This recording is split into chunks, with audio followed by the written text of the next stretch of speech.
Welcome to the Coffee with Crainer Show. Today I have Jeff Casey. He's the owner and publisher at Snapped Windsor, and he's also involved in a variety of different events in the Windsor Essex community. And recently, he was also the event chair for Play for a Cure. They've raised $280,000 for charities, and it's awesome to have him on the show today. Today we're going to be talking about what he sees this future of events in Windsor Essex being, with the recent changes because of COVID-19. So we're going to talk a bit about how Jeff sees the future of them. So Jeff, thank you for joining me on today's show. I appreciate it. Thanks for having me. Pleasure to be here. Awesome. So the first question that I have for you today relates to Snapped, and it's about when did you start Snapped and bring it to the Windsor scene, and why? Well, I started Snapped 7 years ago. There was a fairly significant medical thing that I had in my life. I was diagnosed with cancer about 11 years ago. I got through that, and I had what you'd say maybe an incredible experience. It really opened my eyes to our community, to our medical community, and how our community really steps up and supports people. And I didn't really see that being promoted enough. And when I found Snapped and discovered all that they do, and their MO of being just promoting good news, I wanted to be a part of that, and I wanted to bring that to Windsor. So that's what I did. And so we started actually May of 2013. So this edition was what would be quick math here, 7 times 12, 84. So 85th edition would have been is our May edition actually. So yeah, pretty proud of that. And, it's come a long way. We started pretty quick and everything, but it's incredible. The awesome feedback that we get, and, people are really engaged with positive news. So it's been fantastic. Yeah. I mean, Snap attends pretty much every single event in Windsor Essex. So you really have full eyes on all the community events that happen. And I'm glad you're on the show and you're able to really bring some value to what events are going to look like. Cool. What's interesting about that really too is I don't go out looking for events. The community comes to me. So that's how it's built, is people visit the website and they submit the event because they want to promote it and they want to invite us. So before COVID, we were getting anywhere between, like in a slow month, would be 200 events submitted. In a busy month, it'd be 350. Now, not every event they're requesting a photographer. I mean, like the Canadian Blood Service, they promote their blood drives. We're not going to attend all of those. Well, maybe some special events, but so there's a ton of like little private events that they just want promoted, or they don't require a photographer. But yeah, so that's the cool part, is that it really is about engagement. That's exactly it. Hi, Joe. So more recently with COVID-19, how has your business changed? Well, we've seen a dramatic decrease of events. And that's maybe an understatement even. But what's been awesome is that we're able to still continue to engage the community and promote the good things. So I've been doing a lot more online with sharing events or promoting events just through Facebook, and then actually integrating that into the publication that we've still continued to print. But I'd say that's, I guess, kind of obviously the biggest thing is that all the big events, most of them anyways, have been canceled probably till the end of June, I think, thus far. So, we don't have any events that we can specifically attend, but this past Friday, actually, we attended our very first event in a long time. And it's really maybe what people need to, or I need to educate people a little bit better on, of what is an event. So a local electric firm, I want to say DS Electric, they gave out blue light bulbs around Windsor Regional Hospital, and so that people around the community could show their support with blue light bulbs on the porch. So I sent a photographer, our trusty Mikhailo, Mike Kovalev, formerly known as, and he took a picture of 3 people like physically distancing, but we still got a good picture. And I'm honored and proud to be able to support and showcase something like that, where people are stepping up to support our community. That's awesome. And with that, how do you see some of the events being held in Windsor, Essex due to COVID-19? You talked a bit about how there's that distance in the photo, Yep. but how do you see events being held? Well, I think it's going to be slow startup. I have a feeling like right now, even as a society, we're only allowed to have groups of, say, 5 people. I know there's people doing more than that, but it's like a neighborhood thing where, you know and trust this group of people. And so I've seen groups of, 5, 10, 12 get together, the kids playing, which, may not be a good thing for some to see, but I also believe that there's that trust factor in those families. And I think as a society, we're going to come around to that and start to trust what's happening in our society as we get more legit information and we hear from our leadership saying that it's safe to do this, it's safe to do that. So I think it'll be a gradual increase of the number of people that are able to get together. So I think it'll be maybe group, you can have an event as long as there's no more than 30 people, then it's 100 people, then it's 150 people. And then there's certain rules and restrictions that go into it. So, a lot of people that are having to go to work, like there's workplaces where there's 100 people going and they just get tested on the way in. And whether those tests give you all of the information, I don't know, but it gives a level of like as much as you can do anyways, to feel safe and that you're protecting your people, your employees, your friends, who are typically who you work with, right? They become close friends and family. And so everyone wants to feel safe. So I think it's just going to take some time to get back to that. I kind of relate it back to even my being diagnosed with cancer. I went through a huge, crazy germaphobe portion of life where nobody was allowed in my house if there was anyone sick in their house, if they had a temperature, if they had a cough, if their son was attending kindergarten and you're playing with your kid, I don't want you coming to my house because I couldn't get sick at all, right? So I put up my own little screening rules in my house, and I quarantined with my wife and my daughter at the time, and everyone respected it. But after that, it takes a while to start to get comfortable, and I can do this. And what happens is you develop a new normal, right? So there's going to be a big struggle. A lot of people want to get back to exactly how things were before COVID. I don't think that that's going to happen. And I think maybe some people need to change their attitude and look at it like, well, what's the new normal going to be? How can we still thrive, but with a kind of new set of rules in place? It's going to be, I mean, it took a lot of time for me, to be honest, and there's still daily struggles, but at the same time, and in light of that, you're going to get millions, tens of billion people trying to readjust to what a new normal is. It's going to be interesting to see how that plays out. Yeah, that's exactly it. It's a huge trust factor everywhere you go, whether it's eating in a restaurant or attending a concert, a wedding. Weddings are going to be huge, how that is going to change. So I kind of wanted to talk a bit about how do you believe the entertainment and media industry is going to be changing? Oh, yeah, dramatically. Well, at weddings, they're going to be cheaper.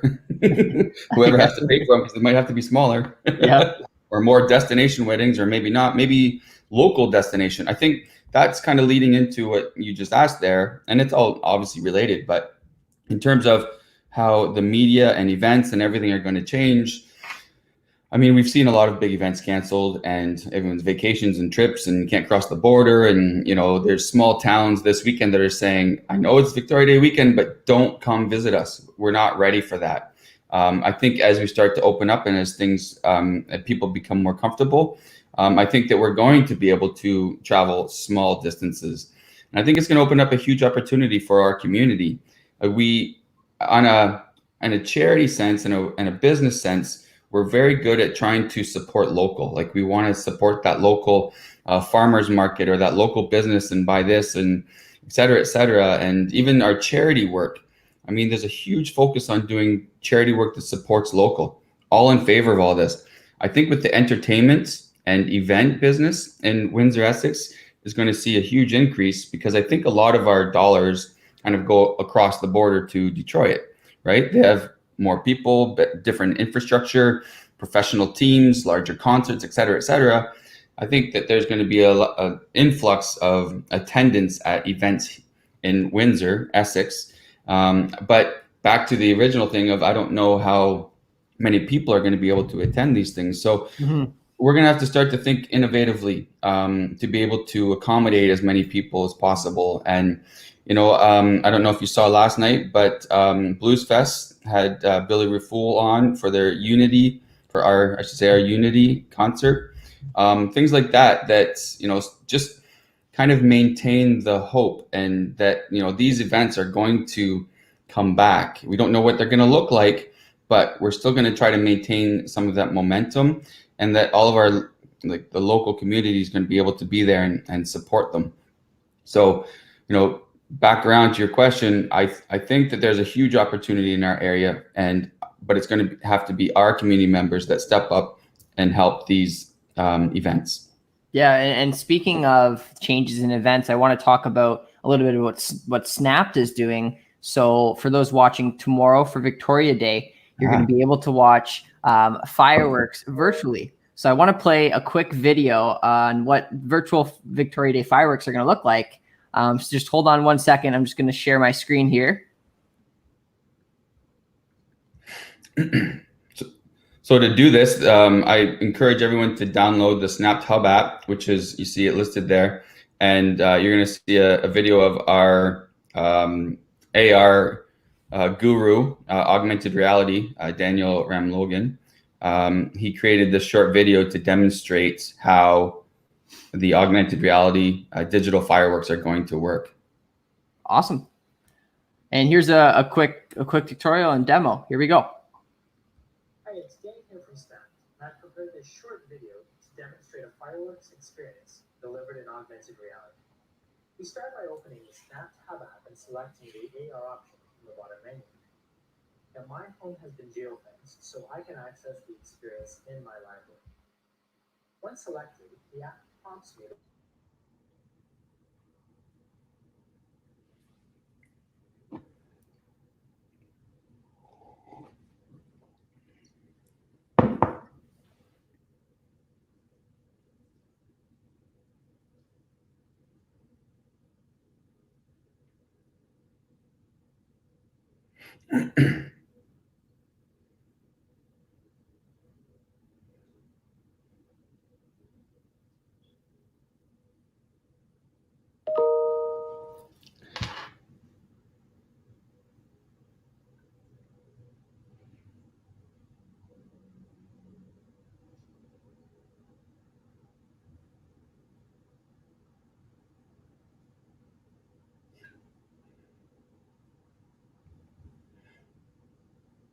That's awesome. They're pretty neat. I think I encourage people to actually go watch that video, and you'll get a better feel for it, because the sound wasn't in there for the first two videos, and then he added it for the last one, but I couldn't hear it there. I don't know if you could or not, but it adds that element. I mean, obviously it's not the same thing, because we're not able to get together for the fireworks, and one of the biggest things is you feel fireworks in your bones, right? Yeah. As close as for the people that want to go waterfront. So the sound on that is actually pretty good. But again, we encourage everyone to do it. And I think it's back to being able to show some or maintain some momentum over your very traditional Windsor, Essex County, Detroit fireworks experience. I mean, I think it's important to try to maintain some type of momentum, so that, when we are able to get back to it, I mean, we can augment it with both, right? Yeah. So anyways, again, I encourage people to go and check it out and support it. I think we're trying to there's about 130 different snaps. So we're promoting this everywhere, and different communities are buying into it. And so we're trying to set I think a Guinness record for the most people attending a virtual fireworks. So for those watching, I posted it in the comments. So check out that video. Maybe you'll hear the sound better there, but I'm looking forward to trying it out. And it's augmented reality, if I'm correct, right? Correct. Yep. So and actually, Sorry. Go ahead. So how does that take place? Probably answer your question. So we're able to augment kind of anything. If you take a look at our current publication or any of the publications, there's often a little turtle star in a corner of a picture or of an ad. And utilizing our app, you can hover over it in augmented reality, and a video will pop up, and you can freeze it, and then so that you can kind of walk away and you can watch that video, and it actually stores it in your in your bank of videos that you can watch later even. So you can do things like message from a mayor or a message from a mortgage broker. Hi, Joe. Or even from like an event sponsor if you wanted to. So picture if you wanted to have a 3-person or 3-table dinner, and you could do a video to each sponsor at each of those tables that is augmented off of a coaster or off of a menu or something like that. So it's incredible the amount of things that you can actually augment, and it's another way to engage a community, right? So this is another thing on how, like back to your previous questions about, how is the media going to be changing? Like we're coming up with new and innovative ways, to move forward and continue to engage with the community and promote all the good stuff. Awesome. Yeah, I'm really glad this is taking place, and it's going to be something that people are able to do from the comfort of their home. What would be some other, from any events that have been submitted to Snapped, what are some upcoming events being held that people can attend from the comfort of their home? I'm pretty sure the Blues Fest is continuing on. They'll be doing more. I did see one today. It was kind of neat. It's actually at 1:00 today. Bill Nouveau, who's a local magician, entertainment, and I've seen him in the community a lot. He does a lot of work, and he has a virtual show today at 1:00. I think you can probably find it on his Facebook page, and I think he's live streaming through YouTube. And he's going to be doing a magic and juggling show. These events are popping up everywhere. I've participated in the Canadian Cancer Society was doing their Relay for Life, and they were doing it at St. Clair College, and it got canceled because it was, I think, at the end of March. And so they held a virtual Relay for Life to try to maintain the momentum, like I was talking about. And then the Lockout Cancer, Windsor Essex Cancer Center Foundation, they actually provided a new way to engage the people that wanted to support them with doing videos. And it was like really strong women who had battled or are battling cancer, able to get their message out. So there's a ton of things like that. I think Jeff Burrows is going to be doing his half drum marathon. I'm not exactly sure on the date of that, but I think it's the end of May. And I'm fairly certain that's going to be online. So it's something that people should attend virtually, show their support, words of encouragement. You got to imagine. Here's another example. So a friend of mine who organizes a very large golf tournament, he has a large event that he's been organizing, right, for 23 years, whatever it is, and he's debating on whether to cancel it right now. My advice to him is don't cancel. You've put 23 years into this. It's going to be different. Whatever you do is people will appreciate still being a part of it. And I encourage everyone to reach out to people that have organized these types of events. So Jeff Burrows, proud of you, bud, Jeff, for doing this. It means a lot to the people that have been supporting you the whole time, and the people that you're raising money for. So people really need to kind of change their way of thinking, maybe, or continue on the way they're thinking. Because there are a lot of positive people out there, or a lot of people that are supporting. So continue to do that, and don't hesitate to send a message out and really support these people that are putting these events on. Even Bill Nouveau, right? Go check it out, send a comment, and if you've got to go, then you got to go. Come check it later, whatever. But it means a lot. Yeah, no, I'm excited, and I think that a lot of events are going to be making that virtual switch. So, like you said, it's not a matter of canceling the event; it's finding a different way to host it, right? Right. For now, right?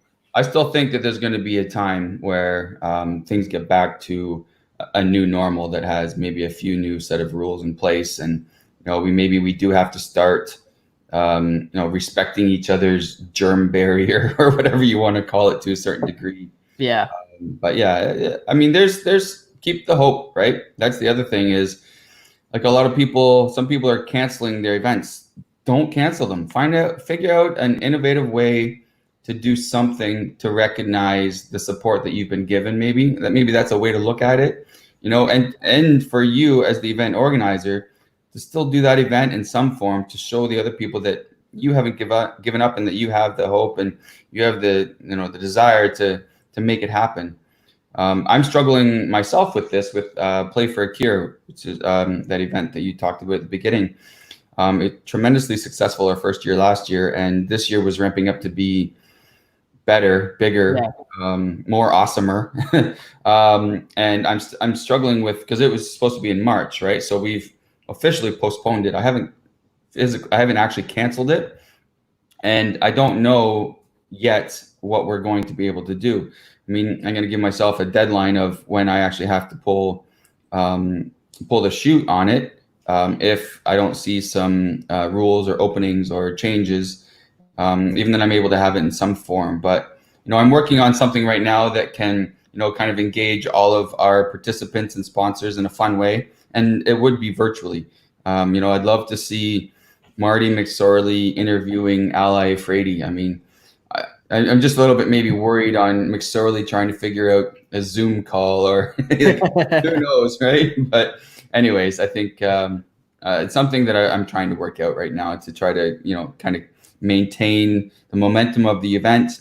Like I said, to, create some hope and that there is a light at the end of the tunnel, which I strongly believe there is. Awesome. So Jeff, do you have any advice for business owners that may be a part of the entertainment, media, news industry is huge right now? Any advice you could give them during this time? Well, for entertainment, I'm going to say just don't give up. For the event people, like find an innovative way to create something that makes it happen to maintain that momentum.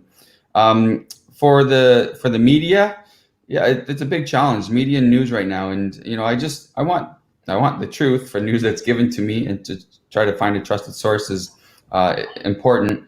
For myself, it's just been to continue on what we're doing, which is promoting all the good news that's out there. Mm-hmm. If you have to find a way to reinvent yourself, then you just try to think outside the box. I mean, for us, we were mainly a pickup publication. So we've reorganized, and now we do direct mail. Again, I don't foresee that being a forever thing. It may be something that is supplements our pickup locations when the time does come that we're able to start filling up the racks again. But I think you just have to think outside the box and find innovative ways to maintain the momentum that you've already created. There's been a few opportunities that have opened up for us. I think a couple of the local publications have unfortunately had to close their doors. So I'd really like to give those communities an opportunity to have a version of Snapped in their communities to further solidify being a community and a way to further engage the community. Something that I think sometimes a traditional news publication misses the mark on. So anyways, like I said, some opportunities have opened up for us, and I think we're going to try to grow. So it's been interesting. Yeah, no, times are changing, and especially with the media and news, making that adjustment to digital marketing has definitely become important. So Jeff, I really appreciate your time here today, and I have to leave with one last question that I keep forgetting to ask every show. Is where in Windsor do you enjoy grabbing a cup of coffee? Where's your favorite place? I can say more than one, right? Absolutely. Tim Hortons is one of my staples for sure, and then Anchor Coffee. Okay. I really enjoy still going back to the one near online. Okay. And then you also, I saw before you asked about mugs. Yes. Oh, I love it. Most awesome dad in the whole entire history of the world ever. I love it. But yeah, Anchor's been huge. And for those watching, go check out Anchor if you can. I believe they have curbside right now. Yes, they do. So definitely check it out. Support local. It's so important. And also for those watching, I'm still selling these mugs. They're $25. All proceeds are benefiting Street Help. We're at $600 in about a week. So please go help out and show your support for the local missions during this time. And thanks for watching the Coffee with Crainer Show. How are you delivering the mugs? So that's a great question. I am dropping them off on people's front porch. Okay, cool. Yeah, nice and easy. So yeah, it's been great. Awesome. You'll be delivering one to my house. I'll order one. Awesome. Thank you so much. Thanks, Nice Jeff. to meet you. Thanks. Yes, we'll talk soon. Bye-bye.